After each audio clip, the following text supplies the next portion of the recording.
속초의 바다는 여전히 아름답습니다. 하지만 그 바다를 바라보던 아파트 값은 지금도 가파르게 추락하고 있습니다. 17억 가던 펜트하우스가 12억이 되었고 8억 가던 30평대 아파트는 6억으로 떨어졌습니다.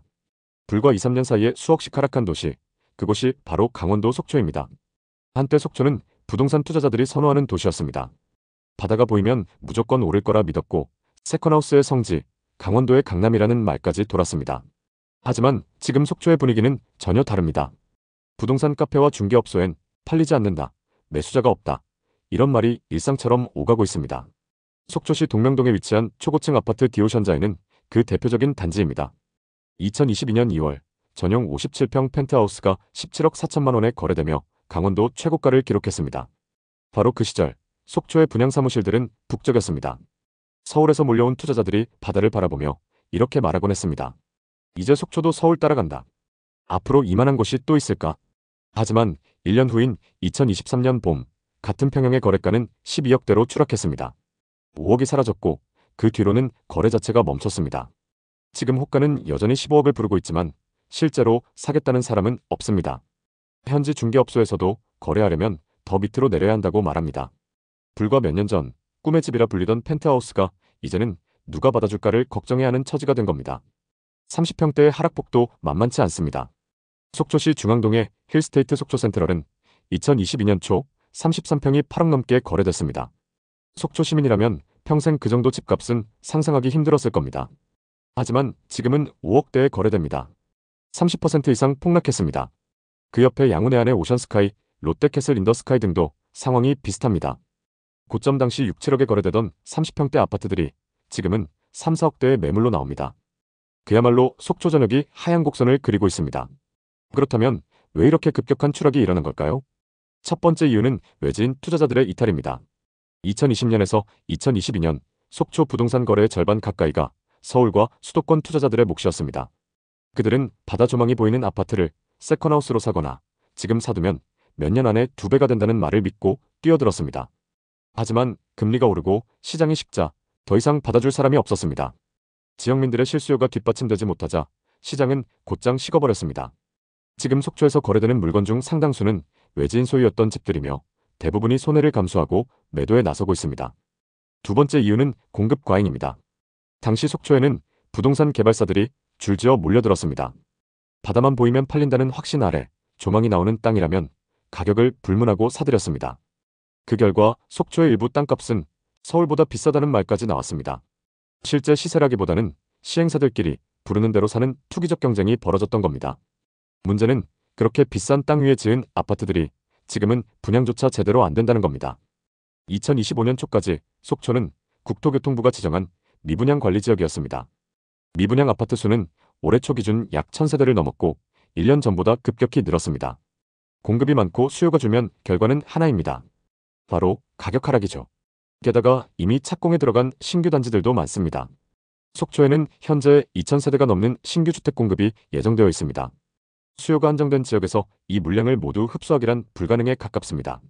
세 번째 이유는 실수요 부재입니다. 상승기에 속초의 신축 아파트를 산 사람들 대부분은 실제 거주를 목적으로 하지 않았습니다. 서울, 경기에서 은퇴 후 내려올 집, 단기 투자 목적 혹은 월세 수익형 세컨하우스로 샀던 경우가 대부분입니다. 하지만 막상 관리비와 세금, 대출 이자를 감당해보니 수익은커녕 손실이 너무 컸습니다. 속초의 월세 수익으로는 높아진 이자를 감당할 수 없었고 결국 적자만 나는 짐이 되었습니다. 네 번째는 금리 상승입니다. 2021년부터 이어진 금리 인상은 전국적으로 부동산 시장을 흔들었지만 속초처럼 외지인 투자 중심의 시장에선 그 타격이 훨씬 컸습니다. 부담이 커지자 매수세가 완전히 사라졌고 이미 분양받은 사람들조차 잔금을 포기하거나 급매로 내놓기 시작했습니다. 그 결과 거래 절벽과 가격 폭락이 동시에 찾아왔습니다. 여기에 더해 강원도 전체의 구조적인 문제도 있습니다. 속초는 관광지로는 매력적이지만 일자리와 산업 기반이 부족합니다. 새로운 기업이 들어오거나 대규모 일자리가 생긴 게 아니라는 뜻입니다. 속초의 인구수는 여전히 적습니다. 그런 와중에 집값만 비정상적으로 높게 올랐던 겁니다. 결국 실수요가 없는 시장은 기대감이 사라지면 가장 먼저 무너집니다. 비슷한 시기 강원도의 다른 도시들도 비슷한 현상을 겪었습니다. 특히 수도권 접근성이 좋았던 춘천과 원주는 상대적으로 거래량이 높았죠. 특히 원주는 교통이 좋아지면서 전세가가 매매가와 같은 갭제로 현상까지 나타났습니다. 그나마 이 지역들은 수요가 받쳐주면서 거래가 진행되고 있습니다. 반면 속초와 강릉은 오션뷰 단지들이 먼저 치솟았다가 하락 이후 거래가 멈춰 있습니다. 간혹가다 거래되는 매물도 급매물이죠. 이유는 단순합니다.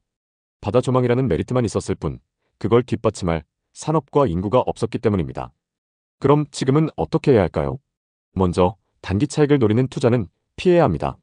속초는 아직도 수요가 부족한 시장입니다. 가격은 빠졌지만 거래가 살아나지 않았고 공급은 여전히 쏟아지고 있습니다. 이 상황에서는 싼데 한번 사볼까?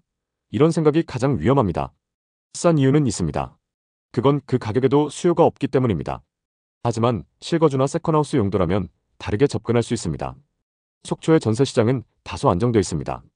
예를 들어 롯데캐슬의 전용 30평대 전세가는 2억 중후반 선이고 힐스테이트는 3억 선입니다.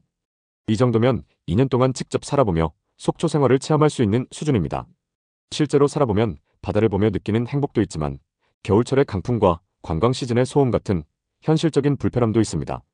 그걸 겪어본 후에 결정해도 늦지 않습니다. 속초 부동산은 지금 거품이 거치는 과정에 있습니다.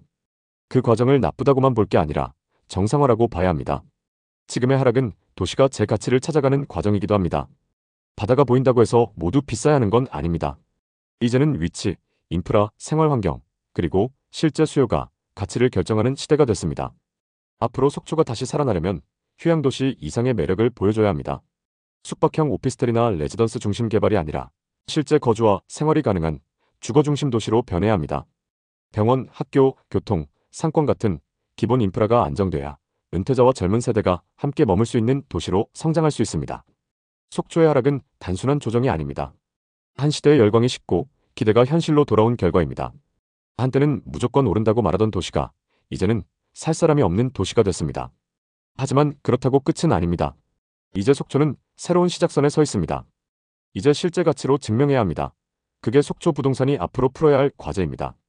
바다의 아름다움은 여전하지만 이제는 그 풍경이 아니라 그 안에 현실을 봐야 할 때입니다.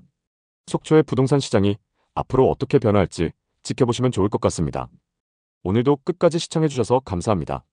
모두 부자 되시는 그날까지 좋은 정보 전달드리겠습니다. 오늘 영상이 도움되셨다면 구독, 좋아요 부탁드립니다.